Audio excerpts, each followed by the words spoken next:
To my channel. ನೋಡಿ, ಇದು ಸಾಮಾನ್ಯ ರೀಡಿಂಗ್ ಅಲ್ಲ. ಇದು ಅವರ ಹೃದಯದ ಒಳಗಿನ ನಿಜವಾದ ಭಾವನೆಗಳ ಮಾತು.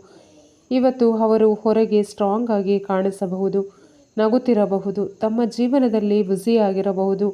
ಆದರೆ ಒಳಗೆ ಒಂದು ಸತ್ಯ ಇದೆ. ಅದೇನೆಂದರೆ ನಿಮ್ಮ ನೆನಪು ಎಂದಿಗೂ ಅವರ ಮನಸ್ಸಿನಿಂದ ಹೋಗಿಲ್ಲ. ರಾತ್ರಿ ಆಗುತ್ತಿದ್ದಂತೆ ಮೌನದಲ್ಲಿ ನಿಮ್ಮ ಮಾತುಗಳು, ನಿಮ್ಮ ನಗು, ನಿಮ್ಮ ಜೊತೆ ಕಳೆದ ಕ್ಷಣಗಳು ಎಲ್ಲವೂ ಮತ್ತೆ ಮತ್ತೆ ಅವರ ಹೃದಯಕ್ಕೆ ಬರುತ್ತಿವೆ. ಅವರು ನಿಮ್ಮನ್ನು ಮರೆತಿದ್ದಾರೆ ಎಂದು ಎಲ್ಲರೂ ಭಾವಿಸಬಹುದು. ಆದರೆ ಸತ್ಯ ಏನೆಂದರೆ ಅವರು ನಿಮ್ಮನ್ನು ಮರೆತಿಲ್ಲ. ಅವರು ಹೇಳಲಾಗುತ್ತಿಲ್ಲ ಅಷ್ಟೇ.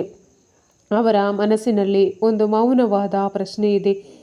ನೀವು ಈಗ ಹೇಗಿದ್ದೀರಾ ಅನ್ನೋ ಆಲೋಚನೆ ಇದೆ. ಆದರೆ ಈಗೋ, ದೂರ ಇರುವಿಕೆ, ಟೈಮ್ ಇವೆಲ್ಲ ಅವರ ಭಾವನೆಗಳನ್ನು ಹೊರಗೆ ಬರದಂತೆ ಮಾಡುತ್ತಿದೆ. ಇವತ್ತಿನ ರೀಡಿಂಗ್ ಹೇಳುವ ಸತ್ಯ ಏನೆಂದರೆ ನಿನ್ನ ನೆನಪು ಇನ್ನೂ ಅವರ ಜೀವನದಲ್ಲಿ ಜೀವಂತವಾಗಿದೆ. ಮತ್ತು ಕೊನೆಯಲ್ಲಿ ಒಂದು ನಿಜವಾದ ಮಾತು, ಕೆಲವರು ದೂರವಿರಬಹುದು, ಆದರೆ ಅವರ ನೆನಪು ಎಂದಿಗೂ ದೂರವಾಗುವುದಿಲ್ಲ. ಈ ರೀಡಿಂಗ್ ಏನನ್ನಿಸ್ತು ಅಂತ ಕಮೆಂಟ್ ಮಾಡಿ ಸ್ನೇಹಿತರೆ. ಧನ್ಯವಾದ.